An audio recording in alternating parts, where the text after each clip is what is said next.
The night Vivian Harper turned 21, the most feared man in England stood in the shadows of his own ballroom and watched three noblemen circle her like wolves who had finally decided the lamb was old enough to eat. He didn't move. He didn't speak. He simply looked at the nearest footman, one quiet, weighted glance, and within 4 minutes, all three men had been escorted from Blackthorn Manor with their reputations surgically removed and their carriage wheels mysteriously loosened in the frost. Nobody ever figured out how he did it. That was precisely the point. Stay until the end, because the coldest man in England is about to burn everything down, and the only person who can stop him is the girl who never stopped seeing him clearly. The morning Vivian's parents died, it rained for 11 hours without stopping. She remembered that detail with the particular cruelty that grief reserves for children. Not the faces at the funeral, not the sound of the minister's voice, not even the smell of the freshly turned earth at Whitmore Cemetery, but the rain. The way it came down in sheets so heavy that the carriage windows had turned opaque and the whole world outside had simply ceased to exist, replaced by gray noise and the occasional flicker of lightning that made her nanny flinch and clutch her rosary beneath her shawl. Vivian had been 7 years old. She had not flinched. She had pressed her nose against the glass and thought with the clinical detachment that children sometimes develop when adult catastrophe has not yet fully reached them. Somewhere out there, they are putting my parents in the ground, and I cannot see it. She wasn't sure, even now, whether that had been mercy or punishment. The man who collected her from Whitmore 2 days later had not been warm. He had not knelt to her eye level or offered her sweets or promised that everything would be all right. All the things that the various aunts and family friends had done in the preceding 48 hours with an eagerness that even a 7-year-old could identify as performed.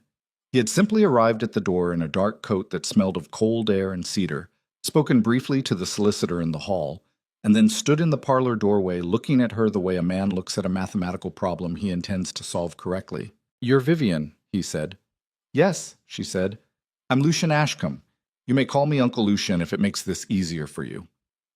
Does it need to be easier? Something had shifted in his expression then. Not warmth exactly, but something adjacent to it. A recognition. He had looked at her for a long moment, and then he had said, "No, I don't suppose it does." And that had been the beginning of everything. She was not, technically, his niece. The connection ran through her mother's side, some complicated thread of cousins and half-relations that the solicitors had spent 3 days untangling before concluding that Lucian Ashcombe, Duke of Blackthorn, was the only member of Vivian's family with both the legal standing and the financial means to serve as her guardian. The other candidates had been quietly assessed and found wanting. One had gambling debts. One had a wife who was already loudly opposed to the arrangement. One had simply disappeared when the scope of the responsibility became clear. Lucien had not disappeared. He had read the documentation, signed where indicated, and arrived on schedule. For 14 years, that had been the shape of him. Chassam.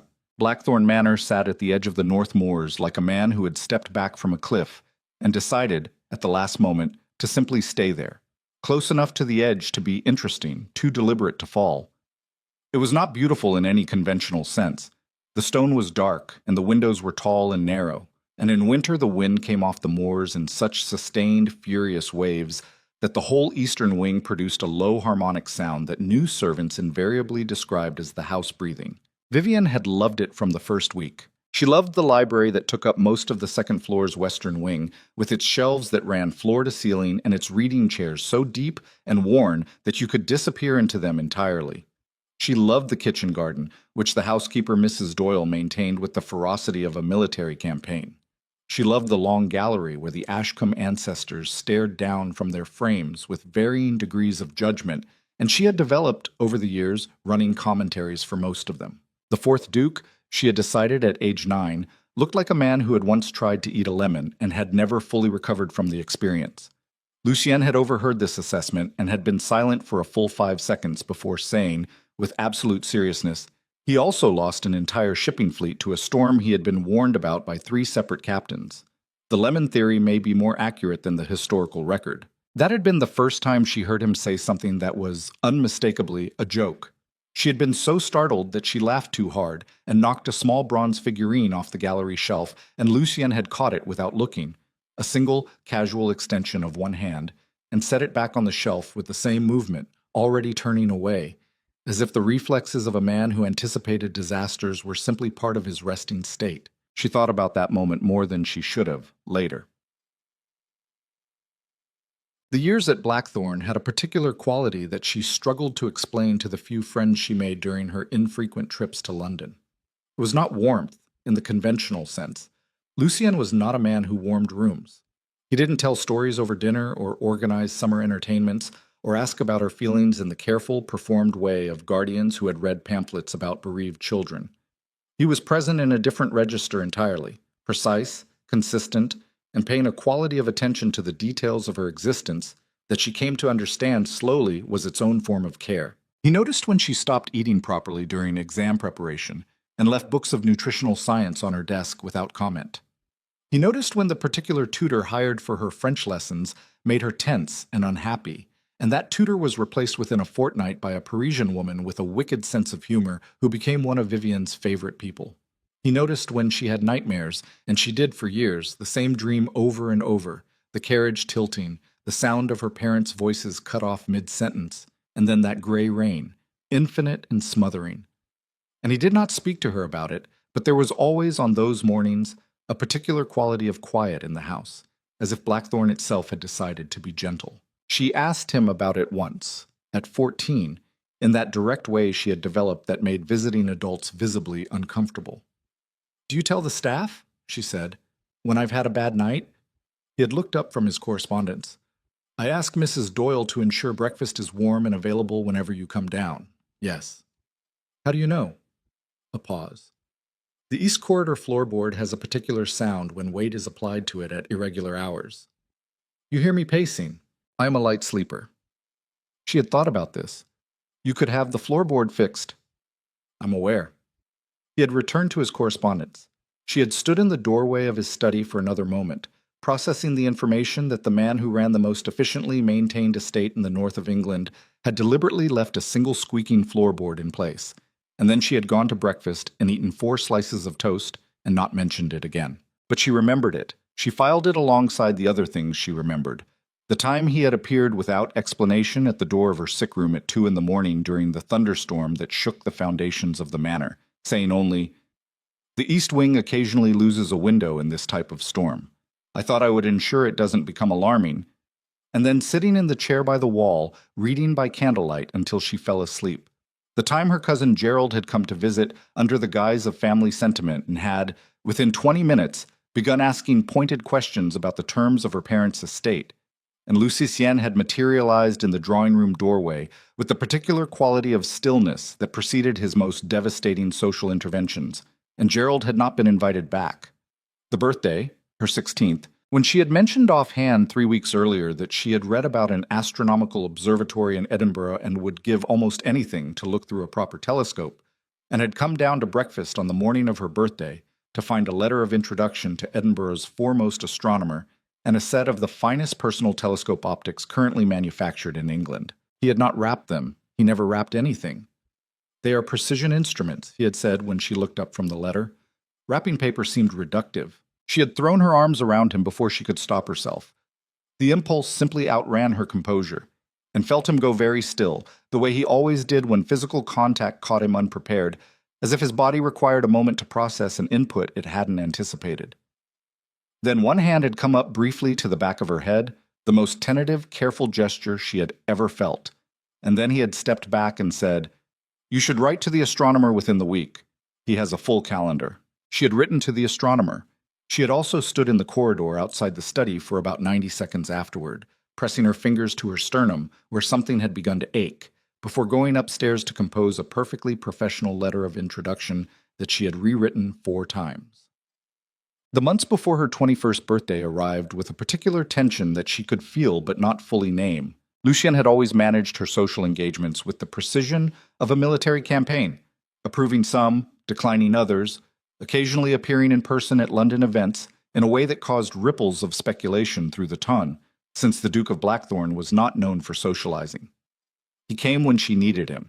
He stayed at the edge of rooms and watched with that still, assessing attention, and she had long since stopped being self-conscious about it, had in fact developed a habit, in crowded rooms, of locating him first before she located anyone else. It wasn't dependency. She was clear about that in her own mind. It was more like orientation, the way a compass finds north. But in the 6 months before the birthday, something had shifted in the quality of his attention, and she could not decide whether it was worse or better. There was a distance in him that had not been there before. Not coldness. She knew his cold. It was a specific, precise thing, deployed externally with perfect control, but something more interior, a withdrawal. He answered her questions as precisely as always, managed the estate correspondence with the same efficiency, appeared for dinner at the expected hour. But when she looked up from her book to find him watching her from across the library, and their eyes met, he looked away first. Lucien Ashcombe did not look away first. Not from anything. She was 20 years old in 11 months, and she was not stupid, and she lay awake in the room down the east corridor from his and listened to the floorboard that he had never fixed, and she thought about this with the same methodical honesty she applied to everything that frightened her. She thought, something is changing. She thought, I don't know if I can name it. She thought, I'm afraid that I already have. The birthday party was Lucien's idea, which surprised her because Lucien did not organize parties. He had, in previous years, marked her birthdays with exactly the right gift, a brief and precise acknowledgement over breakfast, and dinner with whatever food she preferred. The scale had never escalated. He was not a man who performed sentiment. So when Mrs. Doyle had come to her 3 weeks before the date with a guest list that ran to 40 names and the information that His Grace had commissioned musicians from London and intended to open the Manor's formal ballroom for the first time in 11 years, Vivian had sat with this information for a full morning before going downstairs to find him. He was in the East Study. He was always in the East Study. She had once calculated that he spent approximately 60% of his waking hours in that room and had presented this finding to him as a joke. And he had said, without looking up, 63%. I have the figures if you'd like to review them. And she had laughed so hard she'd had to sit down. She didn't sit down this time. A party, she said, from the doorway. A gathering. He did not look up from the document he was reading. The distinction matters. 40 people. 37. 3 declined. Lucien. She waited until he looked up. You haven't opened the ballroom since your father died. Something moved across his face, fast, controlled, gone before she could properly identify it. It seemed appropriate. You're 21. There are matters to be resolved. What matters? Estate matters. He had returned to the document. Legal formalities pertaining to your inheritance. Several individuals have expressed interest in discussing the terms with you. She knew, with the particular clarity of someone who has spent 14 years studying a person, that he was not telling her the full truth. Not lying. Lucien did not lie exactly. He was too precise for lies, but withholding. Constructing an architecture of information that led her toward one room while the real rooms stayed locked. Several individuals, she repeated. You mean men. I mean interested parties. Interested in my inheritance. Interested in you. The words came out with a flatness that, in anyone else, she might have called deliberate. Your 21st birthday marks the point at which the estate management formally transfers to your direct control. There will be people who view that as an opportunity. She stared at him. You're throwing me a party so that you can evaluate them. I'm holding an event at which the relevant parties will make themselves known in a controlled environment rather than approaching you independently in London, where I am less able to manage the variables. That is the most... She stopped. Started again. You cannot manage my marriage prospects, Lucien. I'm not managing your prospects. I'm managing the environment. That is a distinction without a difference. It really isn't. He set the document down. It was, she noticed, the particular controlled motion he used when he was about to say something that required his full attention to deliver correctly. Vivian, there are men who will approach you in the next year with the specific intention of acquiring your father's estate through marriage. Some of them are aware of complications in your family's financial history that you are not. I am attempting to ensure that your first formal exposure to this reality occurs somewhere that I can... Can what? The sentence ended badly. He looked at her, really looked, the way he had been not quite doing for months, and something in his expression did what it very rarely did. It failed to resolve. Somewhere I can be present, he said. The silence between them lasted approximately 4 seconds. In Lucien's silences, 4 seconds was an enormous amount of time. All right, she said finally. 37 people. 37, he confirmed. She left before either of them could say anything further. But the night of the party arrived with the particular cruelty of English November, clear and brutally cold, the sky a hard black sheet with stars that looked less like light than like the absence of it. Vivian dressed in deep green, her own choice, over the protests of the London modiste who had strong opinions about debut colors. With her dark hair up and her mother's emerald earrings, which Lucien had retrieved from the estate inventory 8 years ago and left on her dressing table without explanation. She came down the main staircase at 8 o'clock, exactly on time, because she had never once in 14 years been late for anything at Blackthorn, a habit that had bled into every other area of her life, and that she privately blamed on Lucien's influence and publicly declined to discuss. He was waiting at the bottom of the stairs. He was always, at these moments, exactly where he was supposed to be. He was in black. He was almost always in black. And he looked up when she reached the third step from the bottom, and the expression on his face was the one she had never successfully catalogued. Not the cold assessment he showed the world, not the dry precision he used for business, not even the specific quality of attention she had come to think of as belonging to her alone. This was something else, something that existed, she was increasingly certain, in the narrow space between what Lucien allowed himself to feel and what he permitted himself to show. "You look—" He stopped. She waited. "The earrings suit you," he said, which was not, she was quite certain, what he had started to say. "They were my mother's." "I know. You kept them for years before you gave them to me. I wasn't certain when the right moment was." He offered his arm with the formal precision of a man conducting a state occasion. "The guests are arriving." She took his arm. She always took his arm. She had been doing it since she was 8 years old, and the ballroom had been strange and overwhelming, and his elbow had been the fixed point around which the rest of the room organized itself. "Lucien," she said quietly, as they crossed toward the ballroom doors. Are the men tonight actually a problem, or are you managing variables again?" His jaw tightened almost imperceptibly. She had spent 14 years learning to read him, and that quarter-inch shift of muscle was, in his vocabulary, the equivalent of anyone else slamming a door. "Both," he said. She nodded, and they went in. The first one was Lord Ashby, who was 43 and owned estates in Wiltshire and had the handshake of a man who thought firmness communicated reliability and had never been corrected on this. He spoke to Vivian for 11 minutes about the management of large estates and the importance of strong financial stewardship, and asked 3 questions about her father's investments in a way that was technically polite but had the structural quality of an interrogation. Lucien stood 6 feet away and said nothing. He did not need to say anything. He simply stood there with the particular quality of attention that the Ton had spent years describing as dangerous.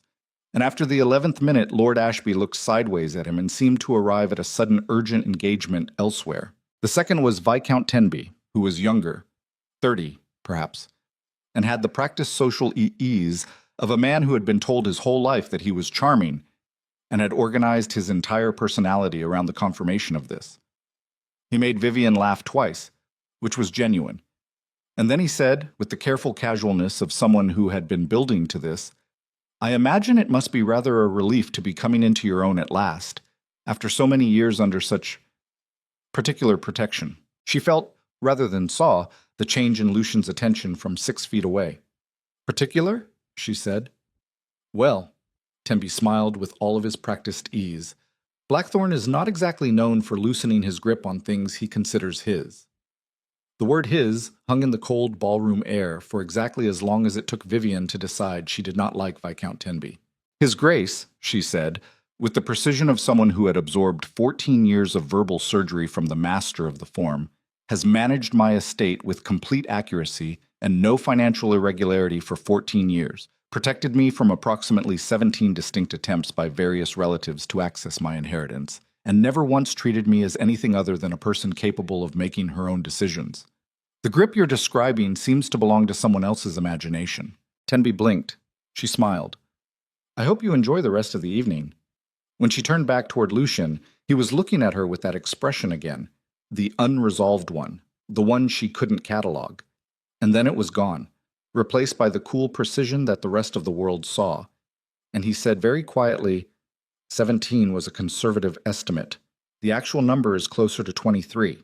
She laughed before she could stop herself, which made the expression flicker back for just a moment, and then a third man appeared at her elbow, and the evening continued. The third man was different. His name was Lord Cavendish Morrow, and he was 61 years old, and he had the specific type of social power that comes not from charm or position, but from information. The sense, in his presence, that he knew things about you that you did not yet know about yourself. He had thick gray hair and careful eyes, and he had been, Vivian gathered from the pre-party briefing document Lucien had handed her 3 days ago, one of her father's business associates in the years before her parents' deaths. He had been watching her all evening. She noticed this the way she noticed most things. Not immediately, but with the slow accumulation of data that eventually reached a threshold she couldn't ignore. A glance across the room. A position shift that kept her in his sightline. The way he talked to other guests, but always, in her peripheral vision, with one part of his attention remaining oriented toward her. She was 21 years old and she was not frightened of much, but something in the texture of his attention made the back of her neck cold. She found Lucien between the second and third rooms at precisely 22 minutes past 9, standing near the east wall, where the lighting was worst and where he could see the entire ballroom without being easily observed himself.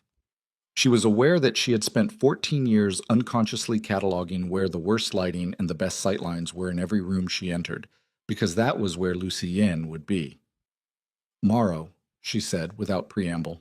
His attention moved from the room to her face in one precise movement. What about him? He's been watching me since 8:15. Something went very quiet in Lucien's expression. She had seen him angry, controlled, precise, surgical anger that was significantly more frightening than other people's shouting. But this was different. This was the expression that preceded anger, the one he used when he was making decisions. I see. You knew he was going to be here. He was on the guest list. Lucien, she kept her voice low. You approved the guest list. You told me there would be people tonight who knew things about my family's history that I didn't. You approved Cavendish Morrow specifically, and now he is standing across the room watching me like he is trying to decide whether to be careful or whether he no longer needs to be. She paused. What is he to my family? The silence lasted too long.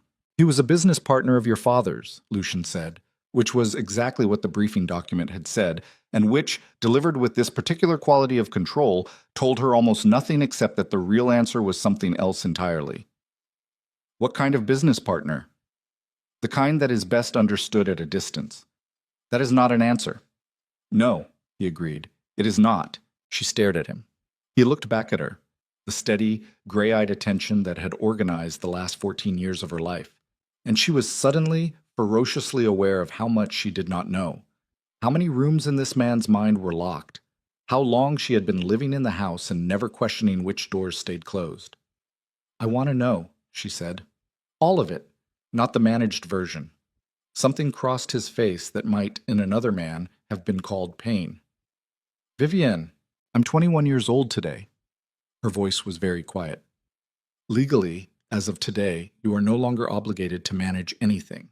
So I am asking you, not as my guardian, but as... She stopped. The sentence had run ahead of her into a room she hadn't intended to enter. I am asking you as someone who has earned an honest answer. The ballroom noise continued around them. 40 people drinking champagne and discussing the season while the two of them stood in the worst lighting in the room and the space between them filled up with something neither of them had a name for. There are things I've been protecting you from, he said finally. Things that predate your parents' deaths. I intended to tell you. I have been working toward being able to tell you, when the timing allowed for it. And the timing has not allowed?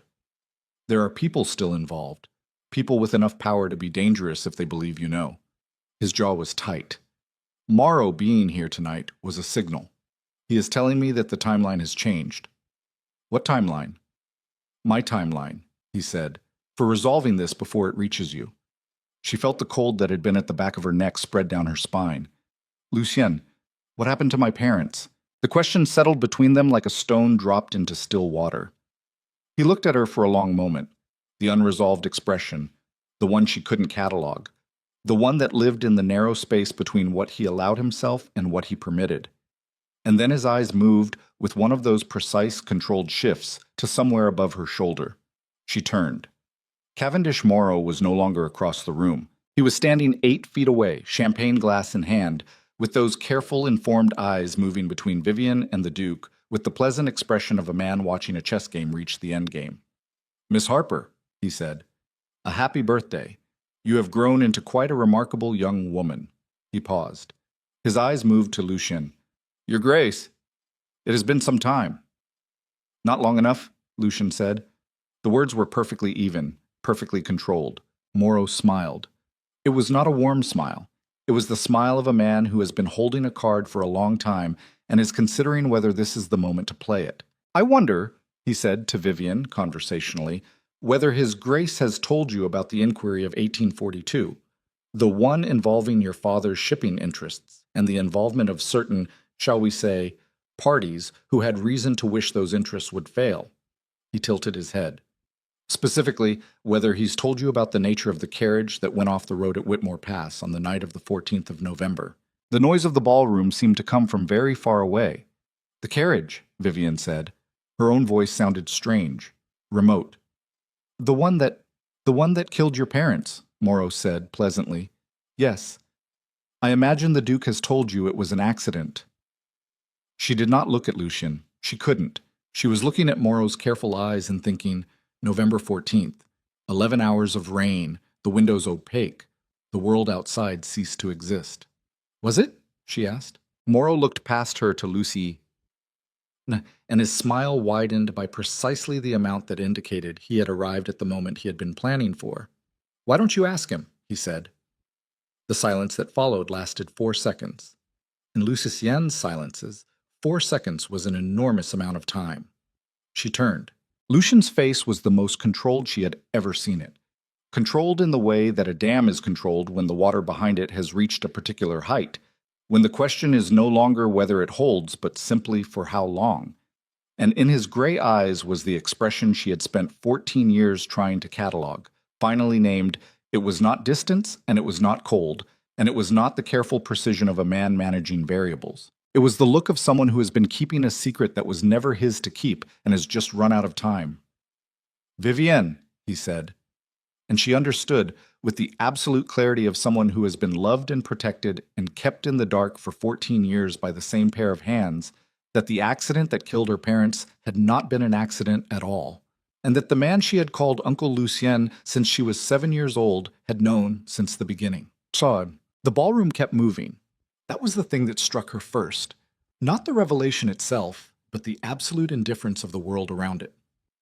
40 guests drinking champagne. The string quartet in the corner cycling through a Viennese waltz with professional precision. Mrs. Doyle directing a footman near the side door with the focused energy of a woman who had organized 3 decades of Ashcombe events and did not intend to let a single canapé arrive late. The world kept moving, and Vivian Harper stood in the worst light in the room and felt the floor of everything she had built. Her understanding on develop a crack that ran, she suspected, all the way down. She looked at Lucien. He looked back at her. In 14 years she had catalogued every variation of his silence, the productive kind, the strategic kind, the rare and devastating kind that preceded an action nobody had seen coming. This one was none of those. This one was the silence of a man who has been standing at a door for a very long time, hand on the knob, and has just heard it open from the other side. "Outside," he said. Not a question, not a request. She went. The east corridor outside the ballroom was cold in the specific way of old manor houses in November. Not dramatically cold, but the sustained, bone-level cold of stone walls that had been absorbing English winters for 200 years and had strong opinions about warmth. The noise of the party became muffled, then distant. Moreau did not follow them. She had half expected him to, but when she glanced back through the ballroom doors, he was already moving toward a different group of guests with the pleasant ease of a man who has done exactly what he came to do and is now simply enjoying the evening. That, she thought, was almost worse. Lucien stopped at the end of the corridor where the tall north window looked out over the moors. No lights out there tonight, just the hard dark and the stars, and the distant suggestion of hills that the moors became in full dark. He stood with his back to the window for a moment, and then he turned to face her, and she saw it again. The expression that lived in the narrow space between what he allowed and what he showed, but wider now and less contained, as if the architecture of control that had held it in place for years had just taken a structural hit. "How long?" she said. "Vivian, how long have you known?" The question came out steadier than she felt. She was aware of her own heartbeat in a way she normally wasn't, a hard mechanical rhythm behind her sternum that felt like something being counted down rather than kept alive. "Since the inquest," he said. 6 months after the accident. 6 months. She had been 7 years and 6 months old when he had known. He had collected her from Whitmore. He had brought her to Blackthorn. He had supervised 14 years of her life, her education, her health, her social introductions, her birthday mornings, while carrying this the entire time. "What happened?" she said. "Tell me exactly." He was quiet for 3 seconds. She watched him make the decision. She had learned to see it, the precise moment when he committed to a course of action, a particular settling in the line of his shoulders. And then he said, "Your father's shipping business intersected with a network of investors who were moving money through legal channels in ways that were not legal.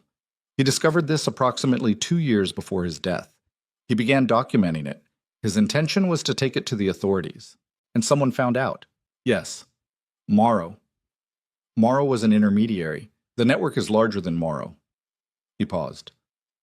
"Was, is, both." She thought about the carriage. She thought about 11 hours of rain. She thought about being 7 years old and pressing her nose to the window and thinking about the ground receiving her parents while she could not see it. "They killed them," she said. "Yes." The word landed in the cold corridor and stayed there. She had known it from the moment Morrow said the carriage that went off the road with that particular quality of pleasure. But knowing a thing and hearing it confirmed by the one person in the world whose word she had always trusted without qualification were not the same experience. They were separated by a distance that felt, in this moment, like the distance between a map and the territory it described. "You kept me here," she said. 14 years at Blackthorn, limited London seasons, approved guest lists, managed introductions." She heard her own voice find an edge she hadn't intended. "That was never about my inheritance. It was about your safety. You kept me safe by keeping me contained. I kept you alive." The words came out flat and immediate, stripped of his usual precision, and that quality of unprocessed response stopped her. Lucienne did not speak without processing. "The men responsible for your parents' deaths were still active for the first 6 years you were in my care. 2 of them died. 1 was removed by his own network for unrelated reasons. There are 3 left, and Morrow is standing in my ballroom tonight because something has shifted and he wants me to know that he knows I know, and that the—" He stopped. His jaw tightened. "It is more complicated than I have the right to reduce to a corridor conversation." "Then uncomplicate it," she said. "You have had 14 years. I know that. I am not a child. I know that too." "Then why—" She stopped because her voice had done something she hadn't authorized it to do. A slight fracture, barely perceptible, but there in the cold air between them. And she took one breath, precisely the way he had taught her, the year she was 12, and had her first encounter with a truly hostile social situation. And he had said, in the carriage afterward, "Breath is the only thing you control when everything else has gone wrong, so control it." And she came back. "Why," she said steadily, "did you not tell me?" He looked at her for a long moment. In the hard north light from the window behind him, he looked like one of the Ashcombe portraits in the long gallery. Reduced to planes and shadow, the human warmth beneath compressed into something barely visible. "Because the moment you knew," he said, "you became a different kind of target." She stared at him. "As long as you knew nothing, you were a grieving orphan under inconvenient guardianship. The moment you knew and could testify to it, you became a loose end." His voice was very controlled. "I am not able to protect a loose end the way I am able to protect a girl who simply does not know." The logic was clean, brutal and clean, the way all his best strategies were, and she hated it specifically because it was not wrong. She hated that he had made a 14-year decision based on clean logic, and she hated that she could follow the reasoning, and she hated most of all that somewhere underneath the anger was a terrible, aching comprehension she wasn't ready to deal with yet. "You were going to tell me," she said. "You said, 'You've been working toward telling me.' When it was finished, when the last of them were removed from the position to cause you harm. And now?" His gaze moved past her, toward the ballroom doors. "Now Morrow is here, which means the timeline I was working toward has been accelerated by someone else's decision. Which means—" He stopped. "Which means what?" "Which means you need to leave London," he said. "Not tonight. Tomorrow. I will arrange. No. The word came out before she had fully processed the decision, and once it was out, she recognized that it was correct. She felt it the way she felt correct answers, not with relief, but with the slight nauseous clarity of a solution that solves the problem and creates three new ones simultaneously. Vivienne, no, she said again. I am 21 years old, as of today. You spent 14 years managing my safety as my guardian, and I understand now why you made those choices. And I am telling you clearly that I am not going back to Blackthorn to wait while you resolve something that is about my family, my parents, my inheritance, and my life. He looked at her with an expression that she had never seen on him before, and she had catalogued a significant number of his expressions, and she realized after a moment that it was the look of a man who has built a very precise plan and has just encountered a variable he genuinely failed to account for. You are not equipped to, then equip me. She held his gaze. Tell me everything, all of it, the network, the names, what you have and haven't done, what the three remaining people know and can do. Give me the actual information instead of the managed version, and let me be part of the solution instead of the thing being protected from it. The silence stretched. The string quartet in the ballroom behind them had moved to something slower. She could hear the low register of the cello through the walls. If I tell you, he said very quietly, there is no version of events in which you go back to not knowing. I already know, she said. Morrow made sure of that. The question is whether I know it alone or whether I know it with you. Something moved across his face, fast, deep, and gone before she could name it properly. Tomorrow morning, he said. My study, 7 o'clock. 6:30. His mouth almost did something. 6:30, he agreed. She turned back toward the ballroom. She had taken 3 steps when he said her name, just her name, nothing attached to it, and she stopped. She did not turn around. I made the wrong decision, he said, about what to tell you and when. I understand that. She stood in the cold corridor for a moment, the muffled sound of 40 people celebrating her birthday filtering through the walls, and she thought about being 7 years old and the fixed point around which the world organized itself. And she thought about 14 years of squeaking floorboards and unwrapped telescopes and 3 seconds of a hand at the back of her head on the morning of her 16th birthday. I know you do, she said, and went back in. Now, she did not sleep. She lay in the east room and stared at the ceiling and let her mind do what it did when she gave it a problem too large for controlled processing, move through it in pieces, non-linear, picking up and setting down. Her parents. The carriage, the rain. Lucien at the Whitmore door 11 months after her parents were put in the ground, looking at her like a mathematical problem he intended to solve correctly. Not a coincidence, she understood now. He had been there because he was already in it, already investigating, already pulling threads, already making the calculation that keeping her close was the variable most likely to produce a survivable outcome. He had solved for her survival, 14 years. Every decision, every controlled social environment, every approved guest list, running through that single equation. She understood it. She was furious about it. Both things were true simultaneously, and she was old enough to know that simultaneous contradictions were not a malfunction of the mind, but simply the accurate description of what it meant to care about someone whose choices had hurt you. She lay in the east room and listened to the night sounds of Blackthorn, the moors breathing, the old stones settling, the faint harmonic that the east wing made in strong wind, and at some point past 2 in the morning she heard, very clearly, the familiar creak of the east corridor floorboard.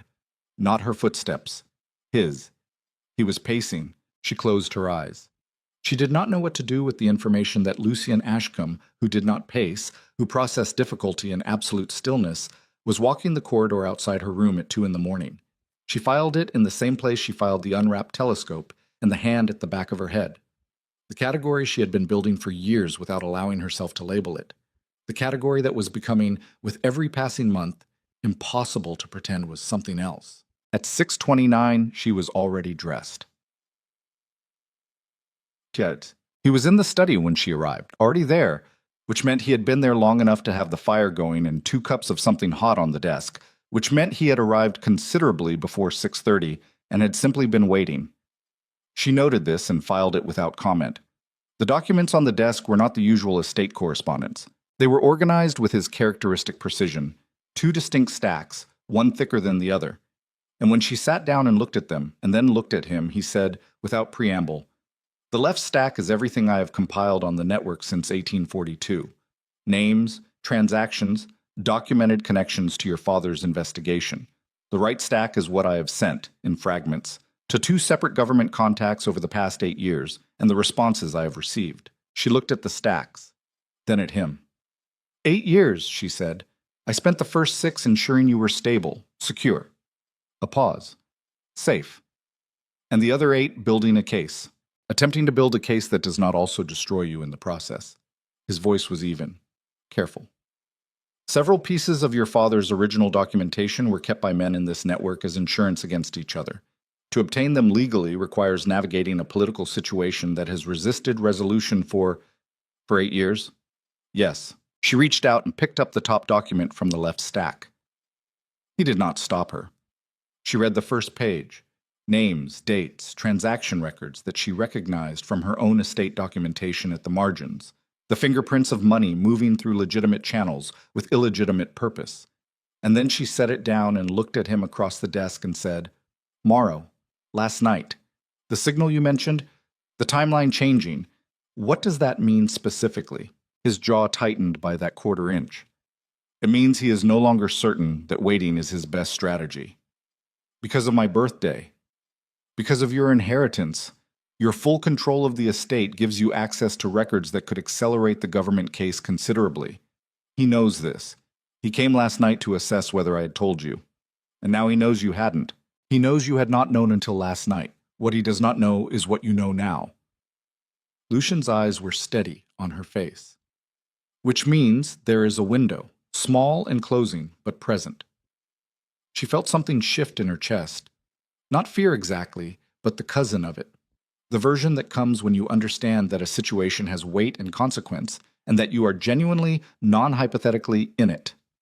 What do you need? She said. He looked at her. The unresolved expression again, but something had changed in it since last night. It was less contained, like a thing that has been under pressure for long enough that the pressure itself has begun to be visible. There is a ledger, he said. Your father kept it. It documents every transaction in the network for a 4-year period. It is the single piece of evidence that makes the government case irrefutable. I have been trying to locate it for 6 years.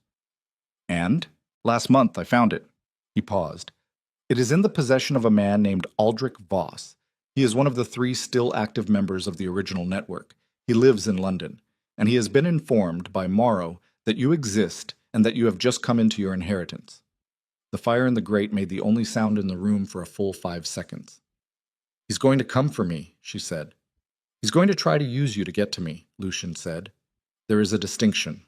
That is again a distinction without a difference. Something crossed his face. A flicker so fast she almost missed it. It was not cold. It was not controlled. It was, if she was reading him correctly after 14 years of practice, something that looked very much like the specific fear of a person who is not afraid of many things, but has found the one thing that bypasses all of his defenses. No, he said quietly. It is not the same. Because what Voss wants from me, I can refuse him. What he might do to get leverage. He stopped. She looked at him across the desk and the 2 stacks of documents and 8 years of a case being built in silence and 14 years of a floorboard left unrepaired. And she understood, with the complete and devastating clarity of a woman who has just been handed the key to a room she has been standing outside for 3 years, exactly what she was looking at. Lucienne, she said. He met her eyes. Whatever you are about to say, she said, about distance, about what is appropriate, about what my future should look like without... She stopped herself, precisely. Don't. His expression did not resolve, but it opened slightly in the way that something opens when the pressure holding it closed has finally exceeded the material's tolerance. You should go to London, he said, not to flee, to draw him out. His voice was absolutely controlled, which meant it was costing him something she could not fully see. I will follow separately. We should not be seen arriving together. If Voss believes you have broken with me, that you left Blackthorn angry, that you are independent and unprotected, he will move on his own timeline instead of waiting. She understood the strategy. She also understood everything underneath the strategy. The thing he was not saying, that sending her toward the danger was the thing he least wanted to do and had calculated as necessary anyway, and that the calculation had cost him something real. You're using me as bait, she said. I am using your independence as a strategic position, he said. You wanted to be part of the solution. I did. She held his gaze. When do I leave? This afternoon. She nodded. She stood. She picked up the right-hand stack of documents and tucked them under her arm, because 14 years of information management had given her a very clear picture of what happened to people who went into dangerous situations without the full picture. He did not tell her to put them back. 6:30 was better, she said, at the door. I know, he said, and she left before either of them could say the thing that the room had been full of since she walked in. She was in her room packing when Mrs. Doyle appeared at the door with the particular expression she wore when she was delivering information she had not been asked to deliver and had decided to anyway. His Grace, Mrs. Doyle said, has not slept. Vivian folded a dress with more precision than the task required. I know. He was in the study at 4 a.m. A pause. He does that sometimes, when he is concerned. Mrs. Doyle, I have worked in this house for 22 years, Miss Harper.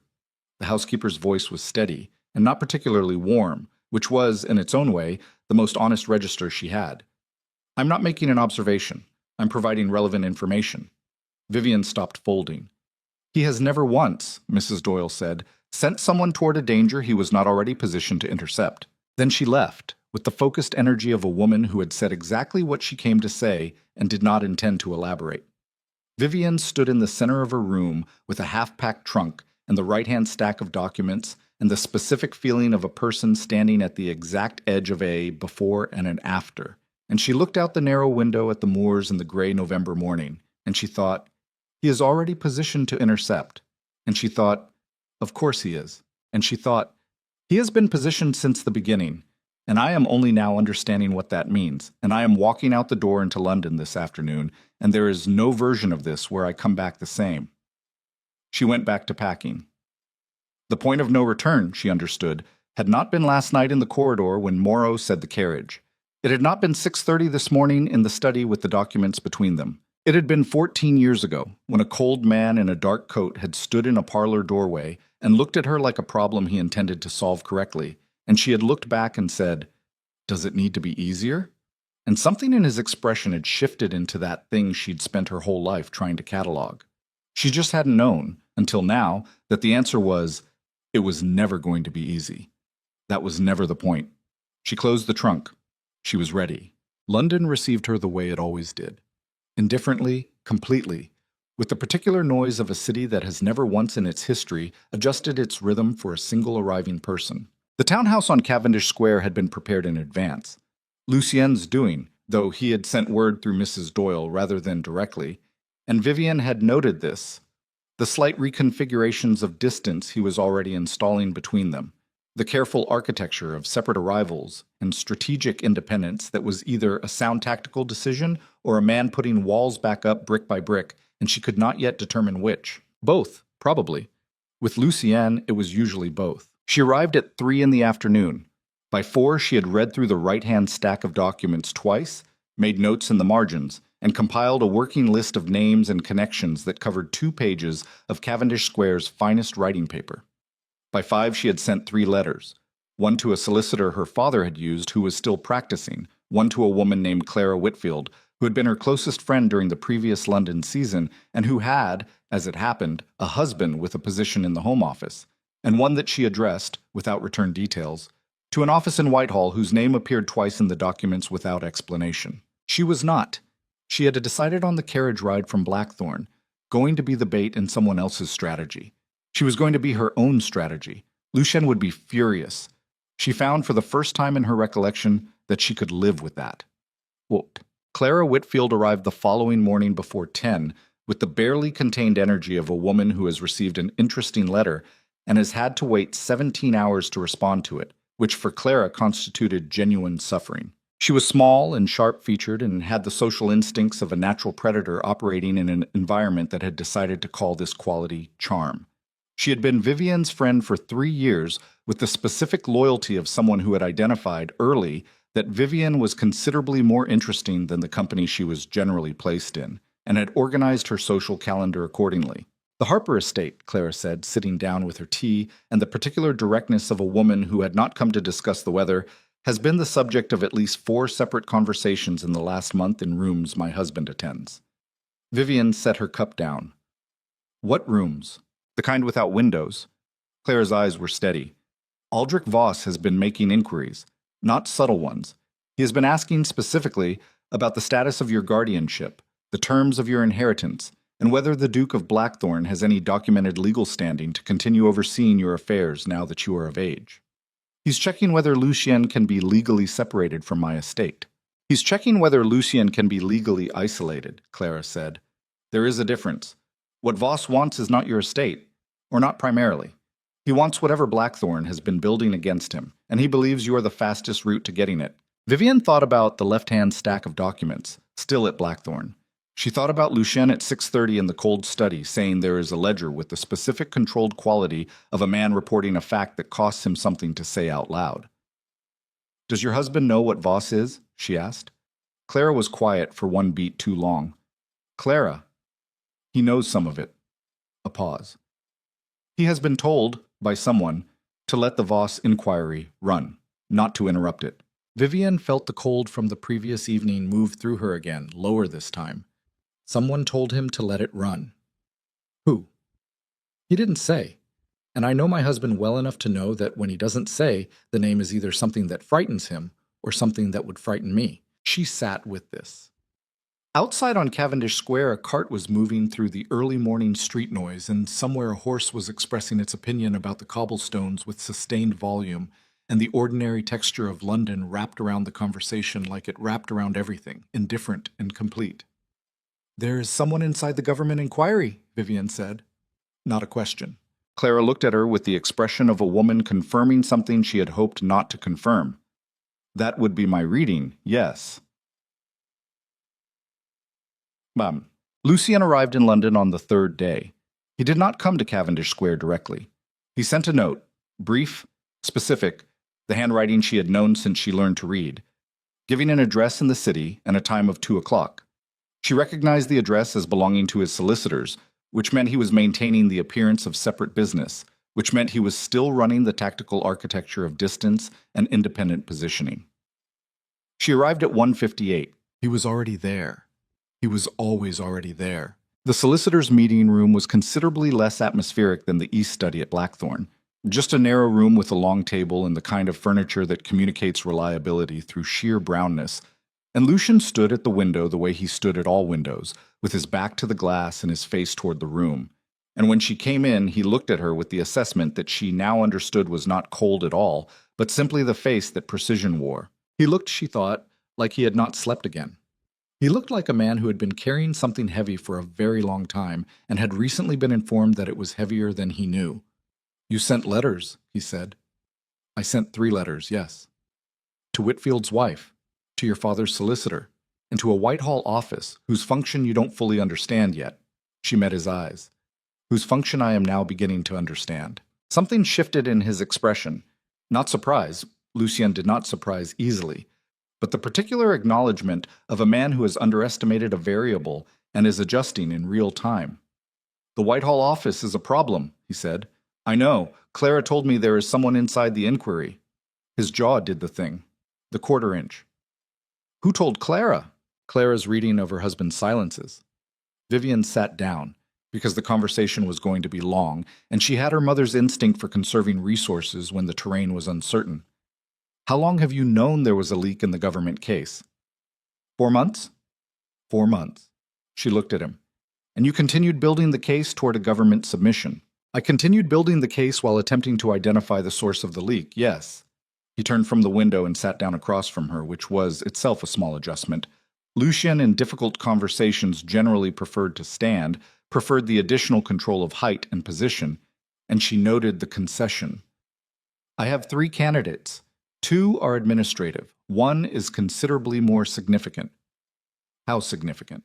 The level at which a case can be not simply delayed but permanently buried. A pause. And its builder discredited. She stared at him. She was thinking about 8 years of documented evidence, assembled in fragments, sent through 2 separate channels in the belief that the channels were secure. She was thinking about a man who had organized 14 years of his life around a single sustained strategy and had just learned that the ground under it had been compromised. Lucian, she said carefully, if the case is buried, it does not go away, he said. The evidence exists. But evidence in the hands of a man who has been publicly discredited is not evidence. It is a claim. Who would discredit you? There are several available avenues. His voice was absolutely even. My guardianship of you, if characterized correctly, provides the most efficient one. A man who kept a young woman isolated for 14 years, controlled her inheritance, limited her social exposure, and is now, as of her 21st birthday, refusing to relinquish influence over her affairs. He met her eyes. Told correctly, it is not a heroic story. The room was very quiet. She thought about Viscount Tenby at the birthday party. Blackthorne is not exactly known for loosening his grip on things he considers his. She thought about how easily that sentence could be made into something else. How clean and how devastating. They're going to use me to destroy you, she said. They're going to use the narrative of your guardianship to destroy my credibility, he said. Which is not the same thing, but produces the same result. How long do we have? Before Voss moves? He was quiet for a moment. Days. Perhaps less if Morrow has communicated what he observed at the birthday party. She leaned forward. Then we move first. The ledger. You know where it is. Can you get it without Voss knowing before we've had time to use it? The ledger is in Voss's private residence in Mayfair. He paused. Which I can access. The question is whether I can access it, secure it, and place it in the hands of someone who cannot be compromised before Voss realizes what has happened. Someone not in the government inquiry. Someone entirely outside it. He was looking at her with that expression again. Someone whose testimony cannot be discredited by any association with me. She felt the shape of what he was describing before he finished describing it, and she felt it the way you feel the edge of something in the dark. Not by seeing it, but by the quality of the air just before it. Me, she said.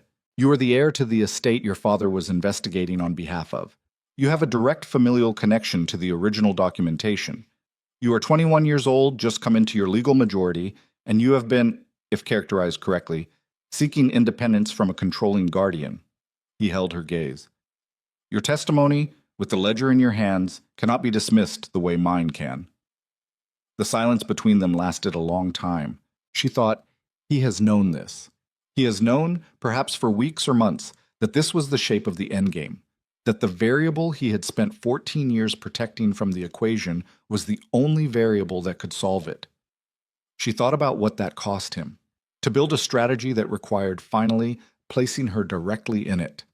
She thought, he told her anyway. All right, she said. Tell me how to get into Voss's house. The meeting lasted 2 more hours. By the end of it, she had a layout of Voss's Mayfair residence, the location of his private study on the 2nd floor, the name of a housemaid who had been in Lucien's indirect employ for 8 months, and a date. 3 nights from now, when Voss was committed to a political dinner that would keep him occupied until at least midnight. She also had, though neither of them said this part out loud, the complete understanding that Lucien intended to go into that house himself, and that the plan he had described to her, in which she received the ledger through an intermediary and presented it to a press contact with Home Office connections, was designed specifically to keep her away from Voss's residence on the night in question. She let him think she hadn't noticed. She would address it when the time came. She was halfway to the door when it opened. The man who came in was not one of the solicitors. He was perhaps 50, with a good coat and the easy movement of someone who did not experience most rooms as obstacles, and he looked at Vivian first, a brief, assessing look, the kind that catalogued rather than admired, and then at Lucien, and he said, I apologize for the interruption. We need to speak. Lucien had gone very still. The particular stillness that she had learned preceded his most significant recalibrations. Miss Harper, Lucien said, would you wait in the anteroom? I would not, she said. The man at the door looked at her with something that approached amusement, briefly, and then he looked at Lucien again. She should hear this, he said. It concerns her directly. Lucien's jaw did not do the quarter-inch thing. It held entirely still, which was worse. Say it, he said. James Whitfield, the man said, was taken by 2 men from the Home Office this morning on suspicion of unauthorized disclosure of government inquiry materials. He paused. His wife was present. She is currently unharmed, but detained for questioning. The room became very cold very quickly. Clara, Vivian said. She will be released, the man said, with a certainty that told her he had enough standing to know this and enough standing to ensure it. This was a message, not an arrest. A message to who? Vivian said. The man looked at her steadily. To you, Miss Harper, and to His Grace. He reached into his coat and produced a letter, plain, unsealed, and set it on the table. This was delivered to my office this morning. I believe it was intended to reach you through Whitfield before his removal made that route unavailable. Lucien picked up the letter. He read it. His face did not change in any way that Vivian could read, which was the most significant change of all. He handed it to her. The handwriting was formal, the paper expensive, the language clean and precise as a blade. It said that Aldrich Voss was in possession of documentation that would, if released, demonstrate conclusively that the Duke of Blackthorn had manipulated the original inquest into the deaths of Robert and Anne Harper in 1842, suppressed evidence of accidental causation, and constructed a false narrative of murder in order to maintain legal guardianship over their daughter and her considerable estate. It said that this documentation would be given to the press within 48 hours unless the Duke appeared, alone, at an address in Southwark, and surrendered his compiled case materials in their entirety.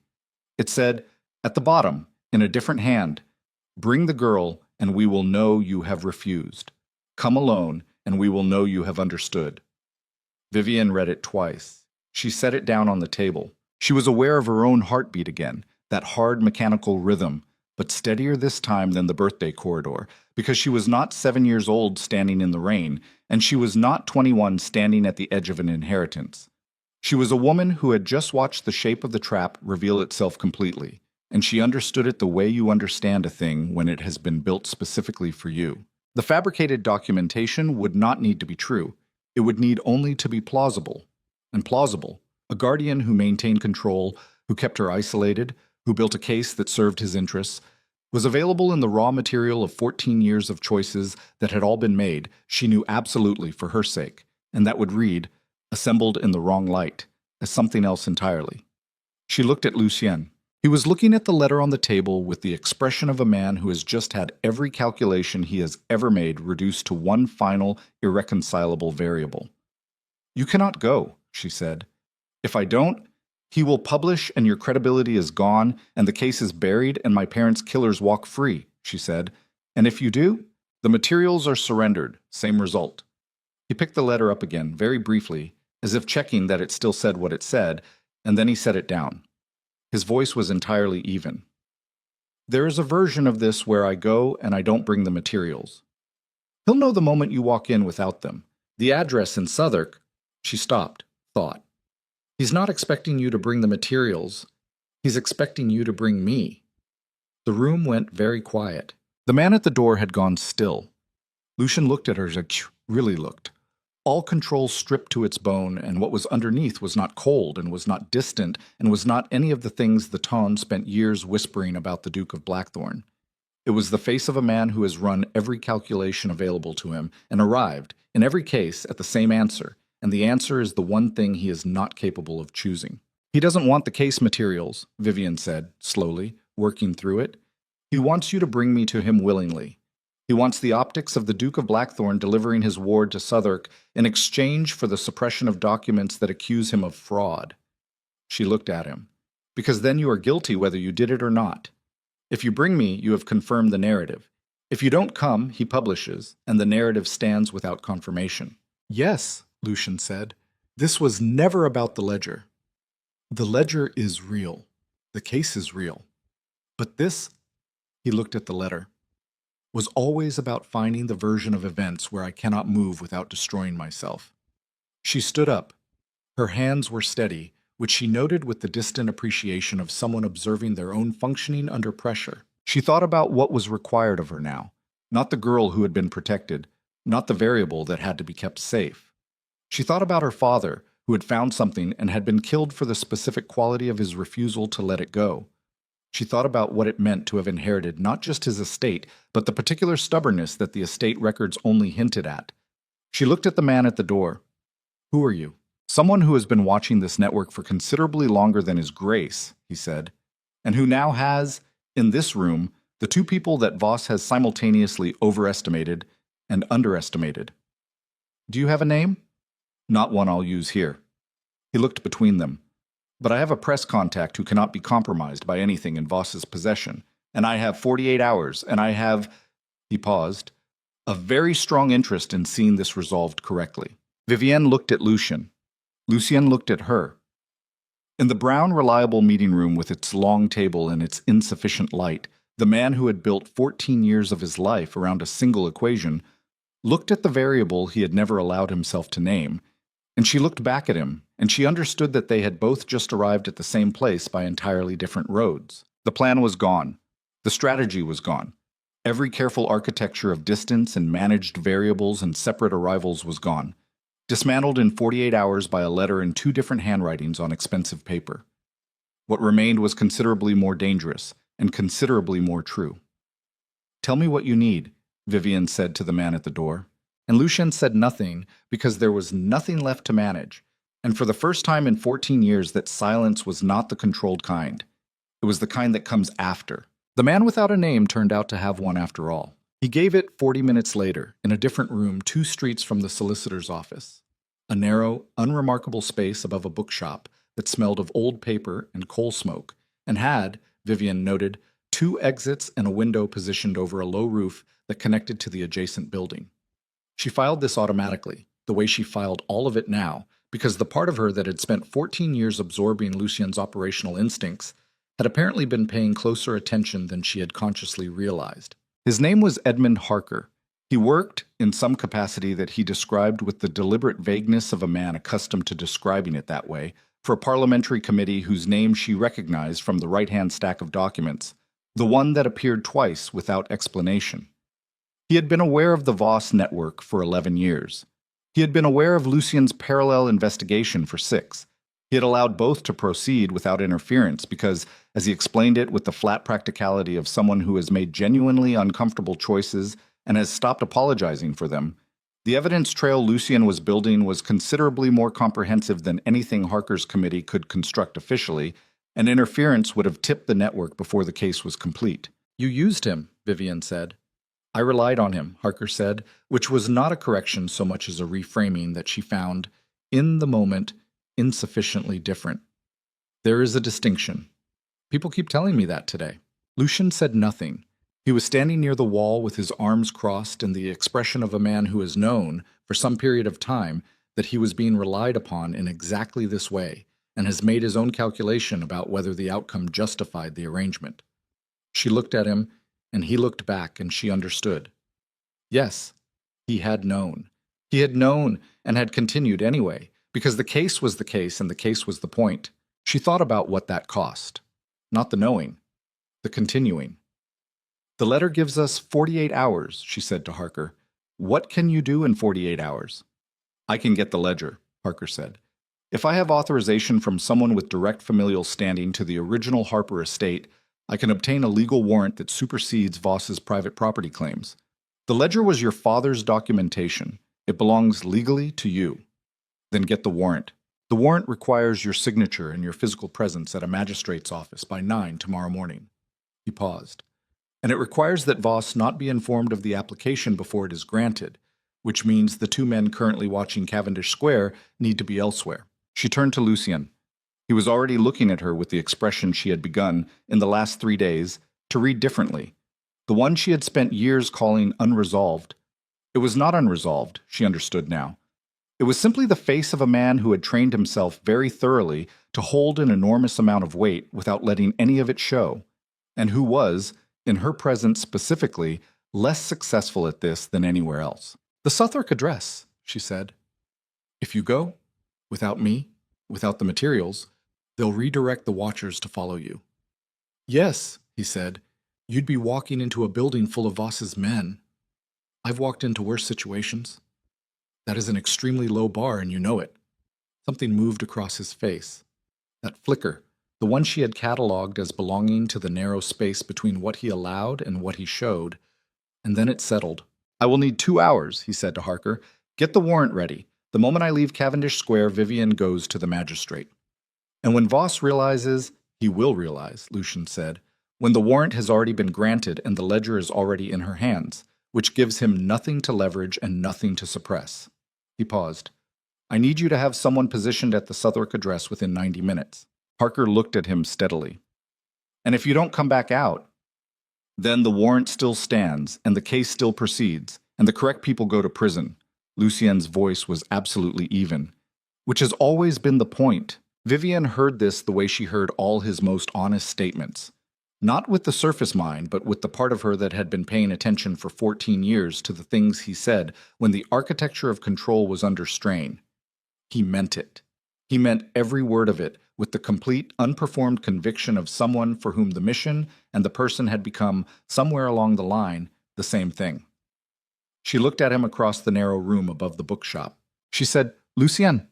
He looked at her. She said, Don't. Just that. He knew what she meant. Be at the magistrate's at 9, he said, and he left. The night was the longest she had spent since the nights immediately after her parents died. Not in grief, exactly, but in the specific sustained tension of someone waiting for a door to open that may not open. She did not pace. She sat at the desk in Cavendish Square, and she read through the left-hand stack's documents again, the ones she had pulled from memory and reconstructed from what she'd read in his study, supplemented now by Harker's additional files. And she built, for the third time, the complete picture of what Aldrich Voss was, and what he had done, and what the men around him had enabled. She built it because building it was productive, and because building it kept her hands moving, and because the alternative was sitting in the dark, thinking about a man she was not going to think about until she had confirmation that thinking was still useful. Harker had a man at the Southwark address. He had told her this before leaving. She had asked how she would know if something went wrong, and he had said, with the comfortable directness of a man who worked in rooms without windows, that she would know by 9 in the morning when either Lucien arrived at the magistrate's or he did not. This was not comforting. It was honest. She had decided to prefer honest. At 3 in the morning, she put the documents down and sat in the dark for a while and let herself think about it. 14 years. A floorboard unrepaired. A telescope unwrapped. A hand at the back of her head so brief and careful it might have been imagined, except that she had been cataloging him for 14 years and nothing about him was careless, which meant nothing he did was accidental, which meant the briefness and the care were both deliberate and both real. She thought about what it cost a man like Lucien Ashcombe to feel something he had decided he was not permitted to feel. The sustained daily expenditure of holding a thing at a distance that was not naturally at a distance.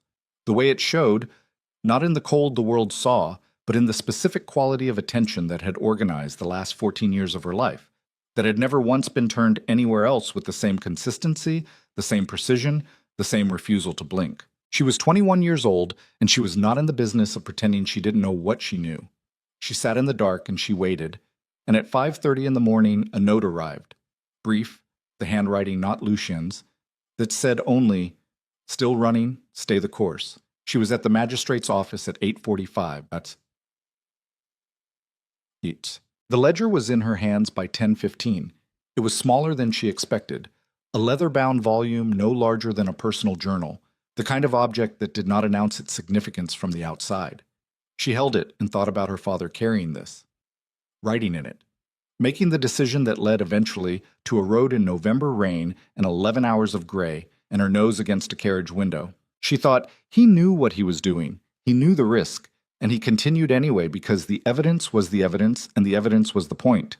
She thought, it runs in the family. Harker's press contact was a man named Devenish who ran a political journal with the specific readership, small, influential, connected, that could not be dismissed as sensationalism. He was waiting at a private address in Bloomsbury. Vivian sat across from him for 3 hours while he read through the ledger and Harker's supplementary documentation and asked questions with the precise, unsentimental efficiency of a journalist who has been waiting for a specific story for a very long time. At 2 in the afternoon, Devenish said, "This will run in the morning edition. I'll need a statement from you directly." "You'll have it," she said. "Miss Harper." He looked at her over the ledger. "When this runs, there will be a response.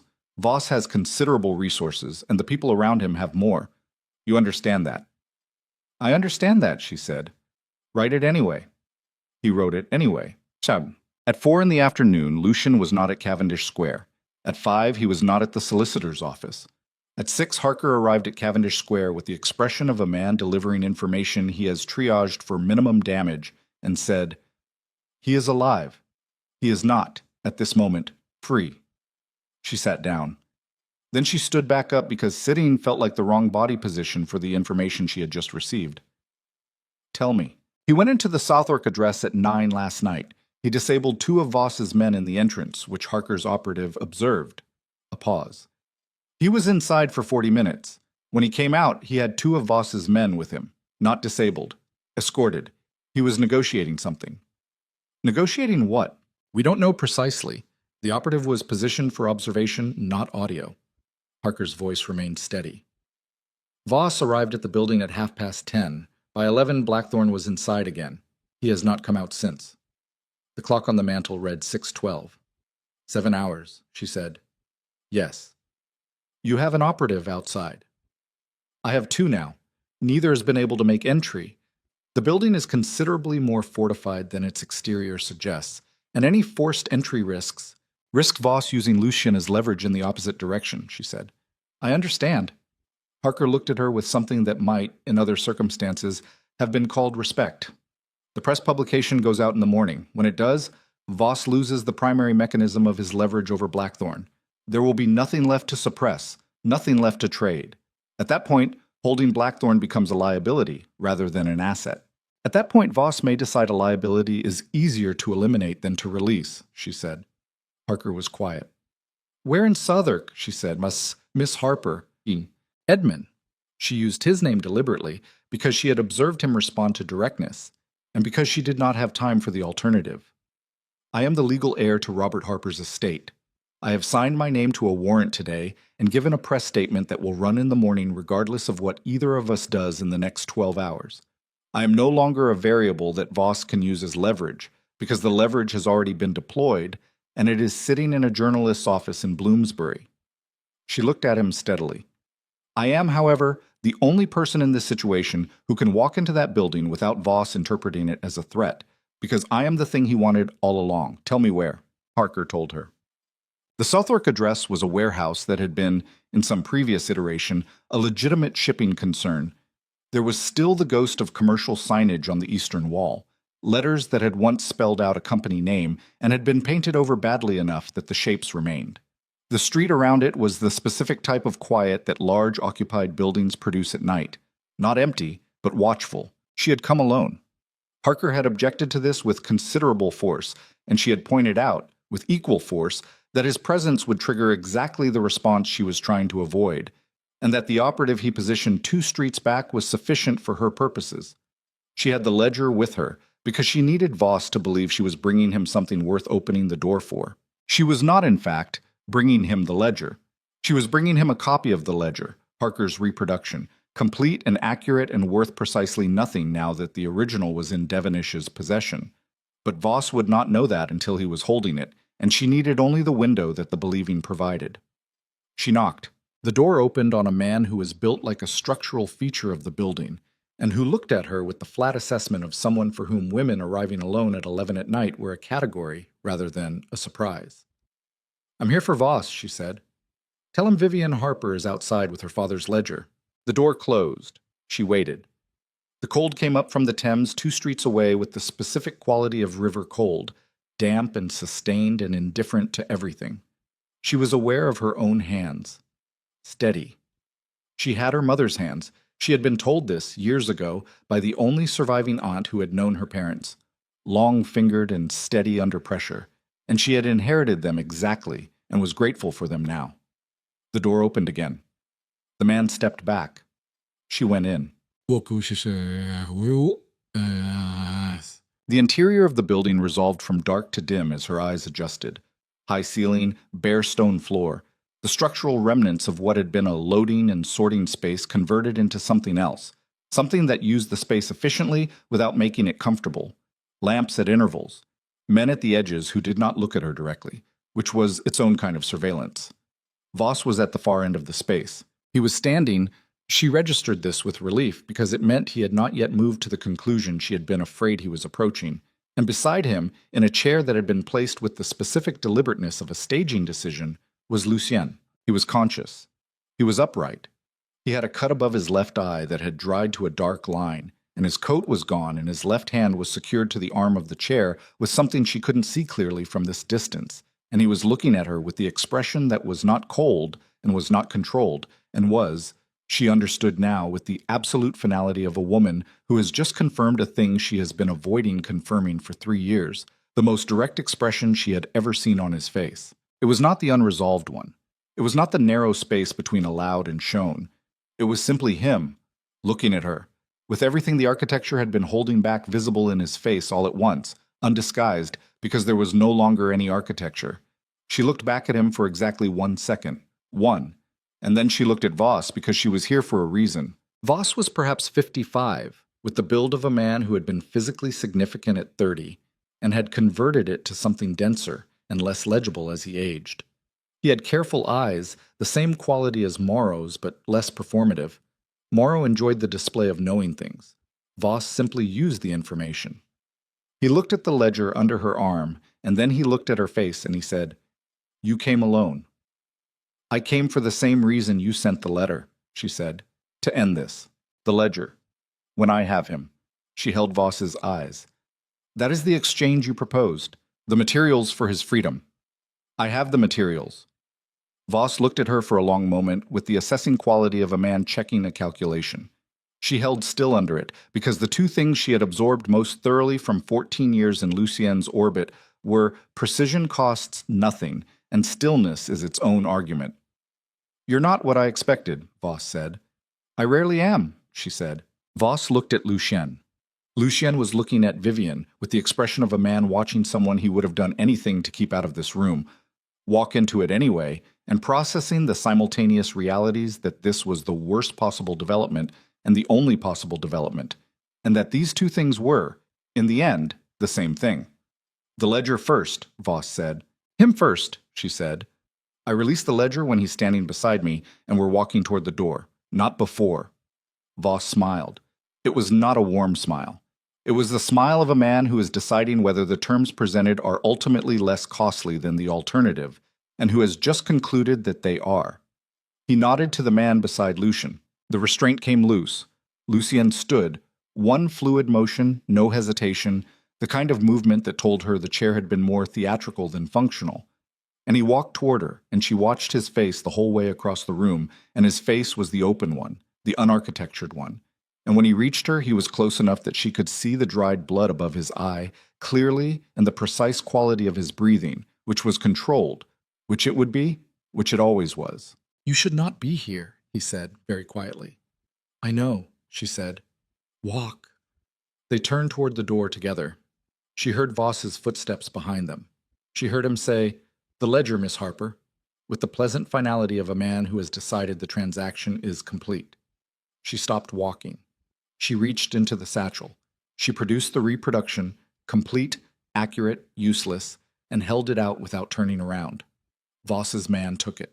They walked the last 20 feet to the door, and it opened, and the cold Thames air came in, and she felt, for the first time since Harker's note at 5:30 in the morning, something that was not the mechanical counting rhythm, but something beneath it. A loosening, slight and involuntary. They were 3 steps into the street when Voss's voice came from the doorway behind them. "Miss Harper." She stopped.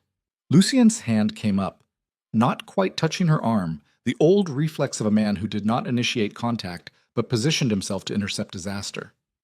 And she turned. Voss was in the doorway with the ledger open in his hands. He was looking at it with the careful eyes. He turned 2 pages. Then he looked up. "This is a copy," he said. The street was very quiet. She looked at him across the cold dark and said, "Yes." "Where's the original?" She said, "Running in the morning edition." The silence lasted 4 seconds. In Lucien's silences, 4 seconds was enormous, and she was discovering that in Voss's silences it was something else entirely, something with a different quality of weight, the weight of a man recalculating the entire geometry of his position in real time. Then Voss's face changed. The careful eyes didn't go cold. They went inward, and she understood that she was watching a man not lose control, but make a decision, and that the decision was the one she had been hoping he would not make. He said one word to the man beside him. The man stepped outside. 3 other men appeared from the alley to the left. Lucien moved. It was the only word for it, not stepped, not positioned, but moved, with the efficiency of someone who has the complete layout of a threat in the first half second and acts on it before the conscious mind has finished processing. He was between her and the 3 men from the alley before she had fully tracked the motion, and she heard the sound of the contact, direct, controlled, nothing wasted. And one of the 3 men went down, and the second one did not.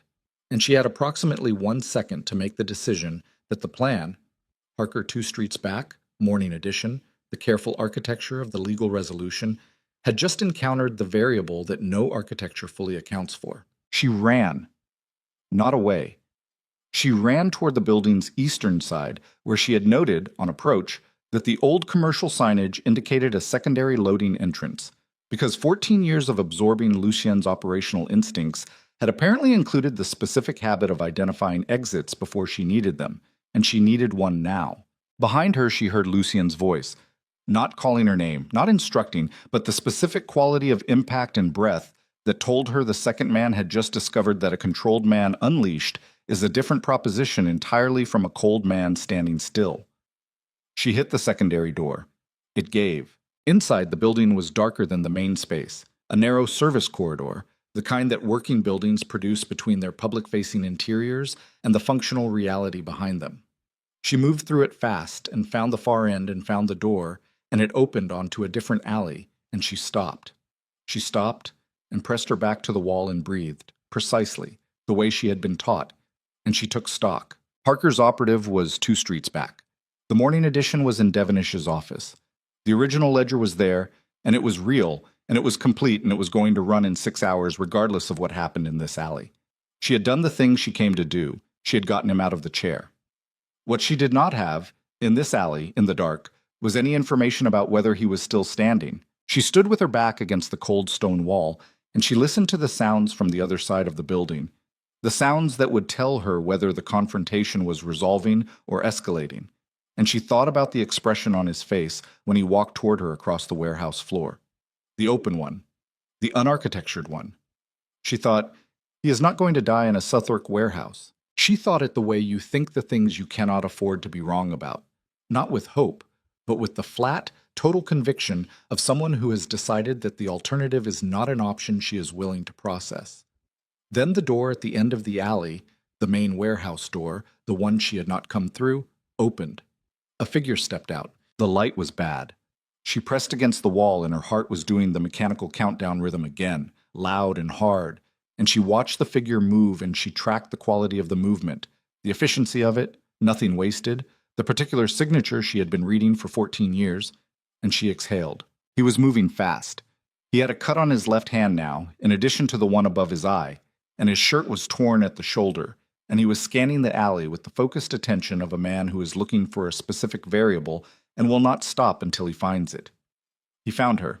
He crossed the alley in 3 strides, and she straightened off the wall, and he stopped 1 foot in front of her, and for a full 2 seconds, neither of them said anything, because 2 seconds was apparently the amount of time required for the system to confirm that the variable it had been looking for was present and intact. Then he said, "The morning edition." "Devenish has it," she said. "It runs in 6 hours." Harker's operative, 2 streets back, I noted it when I came in. He looked at her. The open expression had not resolved back into the architectured one. She understood, with the particular clarity of 2 in the morning in a Southwark alley with the Thames cold coming in from the east, that it was not going to. That whatever had held that architecture in place had been left behind in a warehouse chair, and that what was standing in front of her now was not the Duke of Blackthorn in the sense the Ton used the title. The cold, the controlled, the deliberately unreachable, but the man underneath it, stripped of every managed distance, with dried blood on his face, and his hand cut and his breathing not quite controlled, looking at her with 14 years of deferred truth visible all at once. She said, "Don't manage this." He said, "I'm not." She said, "Say it." He said, "Vivian?" She said, "Say it, Lucien." And the man who had not looked away from anything in 14 years of protecting her, who had built a case out of grief and precision and a floorboard he never fixed, who had spent 6:30 in the morning in a brown meeting room telling her the truth after years of managed omissions, who had walked into a Southwark warehouse alone to buy her time, who had crossed a dark alley in 3 strides to confirm she was present and intact. That man looked at her in the worst light in London and opened his mouth. And from the warehouse door behind him came the sound of it opening, and Voss stepped out with 2 men and a pistol, and said very calmly, "I think we are not quite finished." The pistol was a single-shot flintlock, which told her 2 things. Voss had come out of the warehouse in a hurry, and he had come out with the weapon nearest to hand rather than the one best suited for the situation. This was, she understood in the compressed clarity that extreme circumstances produce, useful information. A man who grabs the nearest weapon is a man whose plan has degraded past the point of preferred options. A man without preferred options is dangerous, but he is dangerous in a different register than a man executing a strategy. Voss was not executing a strategy anymore. He was standing in a Southwark alley at 2 in the morning with a single-shot pistol and 2 men whose operational usefulness had been significantly reduced by whatever had happened inside the warehouse.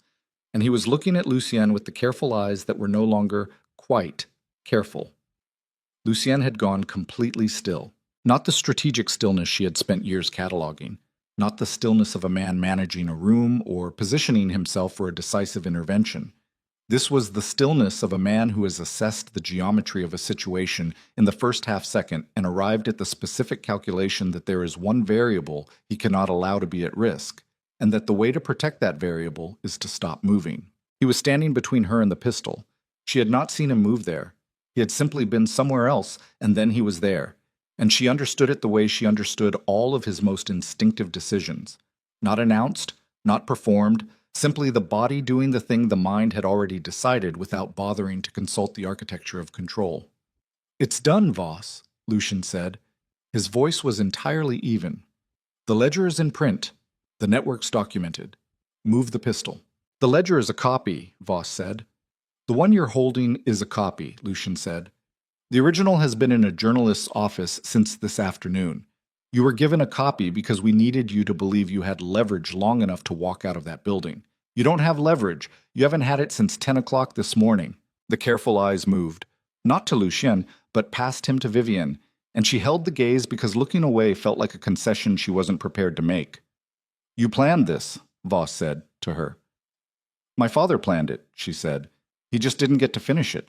Something moved across Voss's face, not guilt. She did not think men like Voss operated in the register of guilt, but something adjacent to it, the recognition of a debt that has been accruing for 20 years and has just come due in a Southwark alley at 2 in the morning with a single-shot pistol and nothing useful left to do with it. One of his 2 remaining men shifted behind him. Lucienne tracked it. She saw the slight adjustment of his weight, the recalibration, the management of a room even here, even now, with dried blood on his face and a cut on his hand, and 14 years of deferred honesty sitting in the cold air between him and the woman behind him. She thought, he will stand here until it resolves. He will stand here as long as it takes, because standing here is what keeping her safe requires, and keeping her safe is the only equation he has ever really been solving. She thought, that is not sustainable. It was never sustainable. And he knew that, and he did it anyway, for 14 years. And the question of what that cost him was one she intended to spend a very long time understanding. She stepped out from behind him.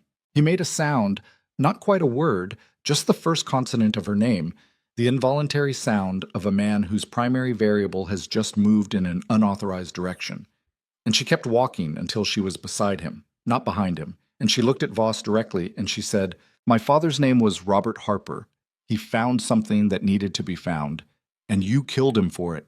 And you killed my mother because she was in the carriage, and you have spent 20 years building an empire on top of that decision." She heard her own voice in the cold air, and it was steady, which she noted with the distant appreciation of someone observing their own functioning under the most extreme conditions she had yet encountered. The morning edition runs in 4 hours. Harker's committee has the supplementary documentation. Every name in that ledger is going to be in print before the city wakes up, including yours, and there is nothing you can do in this alley with that pistol that changes any of it. She paused. "So," she said, "move the pistol." Voss looked at her for a long time. She did not know in that moment what he was going to do. She did not think he knew either, and that was the most dangerous version of the situation. Not a man executing a plan, but a man at the end of one, standing at the edge of an after that had no prepared architecture. She had been told, in the documents, that Voss had started as something else before the network, a shipping merchant, a legitimate one, before the intersection with men who had better leverage than principles. She had been told this, and she had filed it away, and she had not thought about it until this moment, looking at him in the alley, and she thought, there is a person in there somewhere who made the first choice, and all the subsequent choices, and who is standing here now at the destination of all of them, and it is not a destination that bears looking at directly. She was not going to feel sorry for him, but she was going to be accurate about him. Move it, Lucien said quietly. Not commanding, just the flat, final quality of a man stating what is going to happen. Aldrich Voss lowered the pistol. The two remaining men did not move, but they had the specific quality of stillness of men who are waiting to be told what to do by someone who has just stopped telling them, and that vacuum had its own gravity. From the end of the alley came the sound of footsteps, more than one person moving fast, and Harker appeared with two men behind him who had the purposeful efficiency of people who had been waiting to be useful and had just received the signal. Voss did not run. She had half expected him to, but he did not. He stood in the alley with the lowered pistol, and he looked at Harker, and the calculation in his careful eyes was not strategy anymore, but something much older. The calculation of a man who is very tired, and who is looking at the end of a very long road, and who is perhaps not entirely opposed to the prospect of sitting down. It's over, Harker said. Voss said, yes. Just that. Like a man agreeing with the weather. Mopo. The rest of it happened with the efficiency of a plan finally reaching its correct end after 20 years of delay. Harker's men managed Voss and his two remaining associates with the practiced calm of people who had been waiting for this specific moment across a span of time long enough to have made peace with the waiting. There were carriages, there was documentation, there was the specific procedural machinery of the law moving into the space that violence and money had occupied for 2 decades, and it moved the way such machinery always moves when it has been wound tight for a long time, steadily and without drama, and with a finality that was almost quiet. Vivienne stood at the edge of the alley and watched, and felt the thing she had been managing since 6:30 in the morning, the mechanical heartbeat, the compressed clarity of sustained emergency, begin, gradually, to release. It was not relief exactly. Relief implied that the danger had been external, a storm that passed. This was something different. This was the feeling of a structure that has been under load for a very long time finally being allowed to redistribute the weight.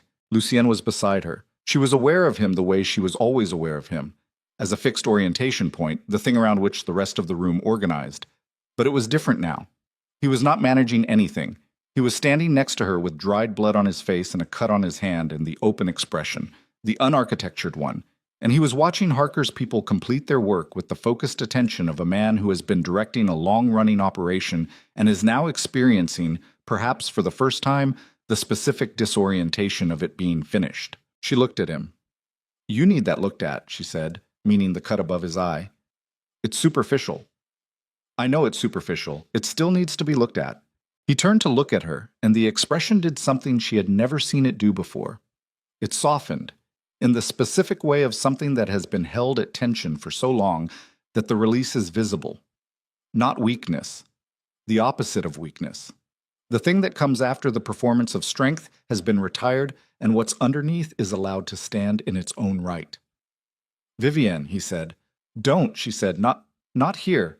Not with Harker 12 feet away. His mouth did the thing it almost did sometimes. Almost a smile. Almost. The precise movement that she had catalogued at age 9 and had never fully stopped noticing. When then? When we're somewhere with better light, she said, and you've had your hand looked at. Those are remarkably practical preconditions. I've been absorbing your operational instincts for 14 years, she said.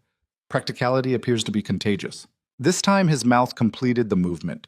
It was brief, and it was real, and it was, she thought, the most unguarded thing she had ever seen on his face. Harker found them 20 minutes later and said, without preamble, It's clean. All 3 are in custody. The documentation is secured. He looked between them with the assessing quality of a man who has spent a long time watching a situation and has arrived at his conclusions some time ago. The morning edition is going to cause significant disruption. I know, Lucien said. Your name is in it. I know that too. Parker was quiet for a moment. The narrative will need management. Some people will read the guardianship history in the way Voss intended, before the full picture. Let them, Vivian said. Both men looked at her. Let them read it however they choose to read it, she said. The full picture exists. It will be available to anyone willing to look at it honestly. The people who prefer the other version are not people whose preferences are worth managing. She met Harker's eyes. My parents were killed by men who believed that maintaining their preferred version of events was worth 2 lives. I am not interested in inheriting that strategy. Parker looked at her for a moment, and then he said quietly, Your father would have liked you very much. She felt it land, not painfully, the way such statements sometimes land, but cleanly, like something being returned to its correct place after a long absence. I know, she said. I think I'm only now understanding how much we had in common. The townhouse on Cavendish Square was cold when they returned to it, and they did not warm it significantly before sitting down at the kitchen table with the specific practicality of 2 people who have spent a long night in a Southwark alley and are prioritizing function over comfort. She cleaned the cut above his eye herself, because the housekeeper was asleep, and she had done this before. Not for him, but for herself and for the various minor disasters of 14 years at Blackthorn. And she was competent at it. He sat still in the way he sat still for everything, and looked at a point on the wall while she worked and did not say anything until she was done. And then he said very quietly, I should have told you years ago. Yes, she said. She set down the cloth. Which years? Several of them. His voice was even, but it had a quality she had not heard in it before. Not the controlled evenness of a man managing his delivery, but the flat honesty of someone who has run out of the energy to construct anything more sophisticated than the truth. When you were old enough to understand the danger, I told myself you were still too young to carry it. When you were old enough to carry it, I told myself the case was too close to completion to risk disrupting. When the case was close enough that the disruption argument no longer held, you ran out of arguments, she said. I ran out of arguments, he confirmed, and found I had no strategy for what was underneath them. She sat down across from him. The kitchen was ordinary and cold, and the lamp between them threw a warm light that made the cut above his eye look less significant than it had in the alley. And his face look, she thought, like what it actually was. The face of a man in his late 30s who had spent 20 years carrying a weight that had never been only his to carry, and who was setting it down for the first time, and discovering that the act of setting it down was its own kind of difficult. What was underneath them? She said. He looked at her, steady, the open expression. You know what was underneath them, he said. I want you to say it. I told you that in the alley. You were interrupted. Something moved across his face, the humor, brief and real, the things she had catalogued at 9 and had never stopped noticing. So I was. She waited. He was quiet for a moment, with the quality of a man not constructing something but simply arriving at it, following the road to where it ended and finding, at the end, that the thing he had been managing the approach to for several years was simply there, not requiring any particular preparation, not requiring any architecture at all. I love you, he said. I have loved you for long enough that I cannot identify the point at which it changed, which means it may not have changed so much as developed from something that was always present into something I could no longer reframe as something else. He paused. The precision was still there, in the structure of the sentence, but there was nothing being held back behind it. I did not tell you because you were my ward, because the asymmetry of the arrangement made any expression of it a corruption of the responsibility, because I believed correctly that you deserved to come into your own life freely and without the weight of what I felt pressing on the shape of your choices. And now? She said. And now you have come into your own life, he said, quite spectacularly, and with a complete disregard for the logistical preferences of the people trying to protect you, which is, he stopped, thoroughly yours. It could not have been anyone else. She looked at him across the kitchen table with the lamp between them and thought about 14 years of being known. Not managed, not protected, not contained, but known, with the specific precision of someone who had been paying the quality of attention that most people reserve for the things they love most. She thought about floorboards and telescopes, and the particular silence of a house that had been instructed to be gentle. She thought about what it cost him, every year of it, the sustained daily expenditure of feeling something enormous and holding it at a distance that was not its natural distance for her sake, because her sake was the only equation he was ever really solving. She thought, that is the most extravagant thing anyone has ever done for me.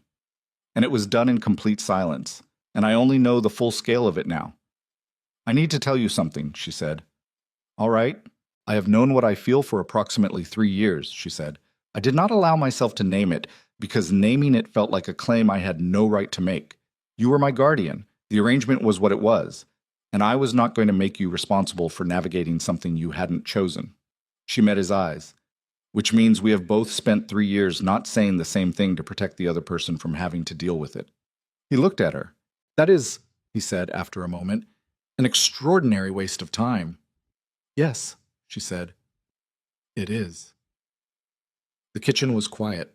Outside, London was doing what it always did, moving, indifferently, through the last dark hours before the morning edition hit the streets and the names of the men who had killed Robert and Ann Harper on a November road in the rain became part of the public record, and the 20-year architecture of silence around their deaths began, finally, to come down. She reached across the table and put her hand over his, the cut one, the left one, and felt him go still the way he always went still when physical contact arrived faster than his processing, and then felt him not pull back, not reposition, just breathe and let the contact be what it was. Here is what is going to happen, she said. He waited. The story is going to be bad, at first. The guardianship narrative. The ton is going to have opinions. Some of them will be unkind, and some will be cruel, and some will be said loudly in rooms where they are intended to reach us. She kept her eyes on his. I don't care. Vivian, I was raised by the most feared man in England, she said. I watched him dismantle the social standing of 3 men at my birthday party using nothing but positioning and eye contact. I am not frightened of what people say in rooms. His mouth did the thing. That is a remarkably specific skill set to have absorbed. I had an excellent teacher. She did not look away. The scandal will peak, and it will recede, and the full picture will be available to anyone who looks, and in the meantime we will have done something worth doing, and my parents will have something they have been owed for 20 years. She paused.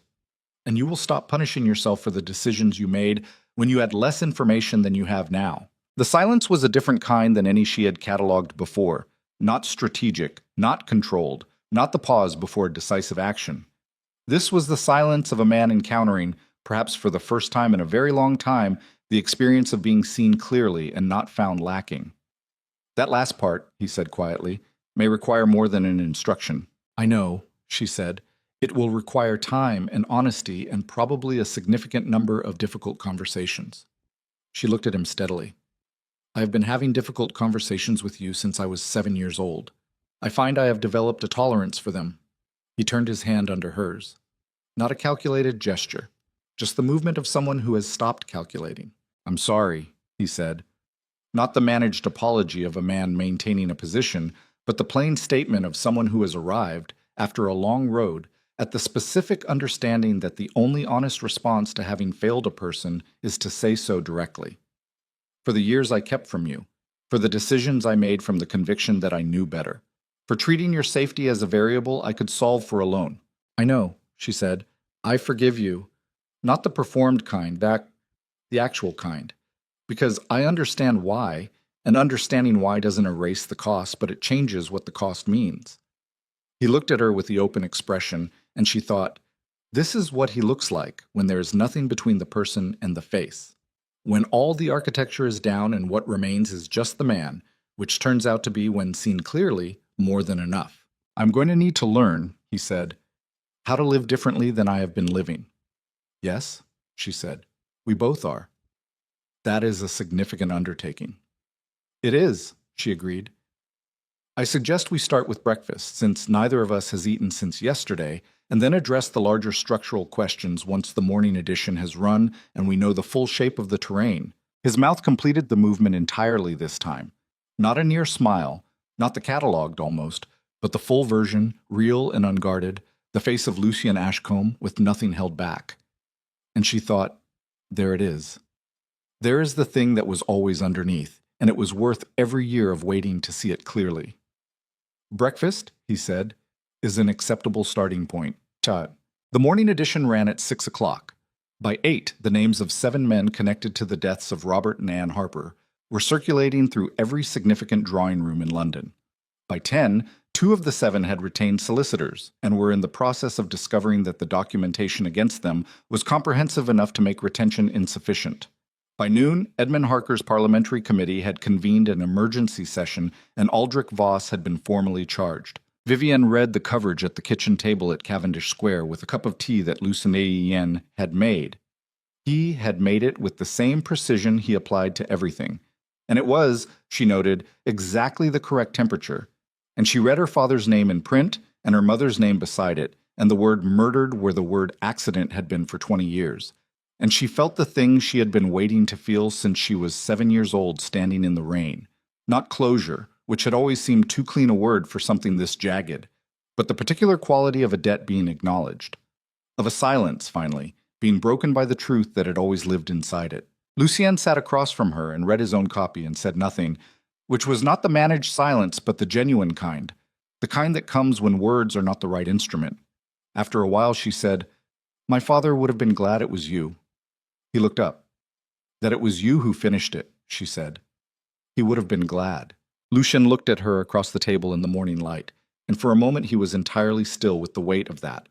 The weight of being told, by the daughter of the man whose death he had spent 20 years working to answer for, that the work had been enough, that he had been enough. She watched him carry it, and she watched him, gradually, let it settle somewhere it could stay. "I intend to deserve that," he said finally. "I know you do," she said. Outside on Cavendish Square, the city was fully awake and moving, indifferent as it always was to the particular histories being made inside its houses. And the morning light came through the window and sat between them on the table like a third thing, ordinary and clean. This was not, she thought, the end of the difficult conversations. It was not the resolution of everything that 14 years of distance and one long night in Southwark had complicated. There were two people who had arrived by a long and costly road at the beginning of something, not a conclusion, but a premise. The first honest statement from which everything subsequent would have to be built. But the ground under it was real. The evidence was in print. Her parents had their names back.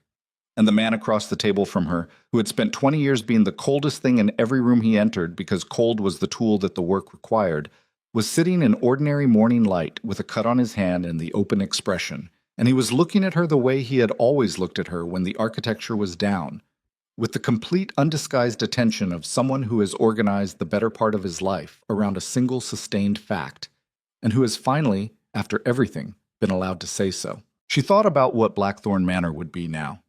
The long gallery with its ancestors and their varying degrees of judgment, the library with its reading chairs, the east corridor with its unrepaired floorboard that she had never once suggested he fix, and that he had never once fixed, and that they had both, she understood now, been tending like a small and improbable piece of evidence that the distance between them was not as absolute as either of them had pretended. She thought about going home. "When the legal proceedings settle," she said, "I want to go back. To Blackthorn. To Blackthorn." She met his eyes. "Not because I have to, because I want to." He held her gaze for a long moment with the open expression and said very quietly, "It has been waiting for you." She thought, so have you. She did not say it. She did not need to. They were, both of them, done with the things they did not say. She looked at him across the table in the morning light, in the warm and ordinary kitchen, in the city that had received her arrival 2 weeks ago with complete indifference and would receive everything that came after with the same, and she thought, this is what it feels like when the weight is distributed correctly. When the person beside you is not the architecture that holds the distance in place, but the reason the distance was never sustainable. This is what it feels like to be known, and to finally stop pretending that either of those things is something other than what it is. The morning edition lay between them with her parents' names in print, and the city moved outside, and Lucien Ashcombe, the man the Ton had spent 30 years calling the coldest duke in England, sat in the light with nothing held back, and learned for the first time what it felt like to simply be present without the performance of distance. It felt, he thought, like something that had always been waiting to be possible. It felt like coming home to a place he had not known he was building. It felt, at long last, like enough.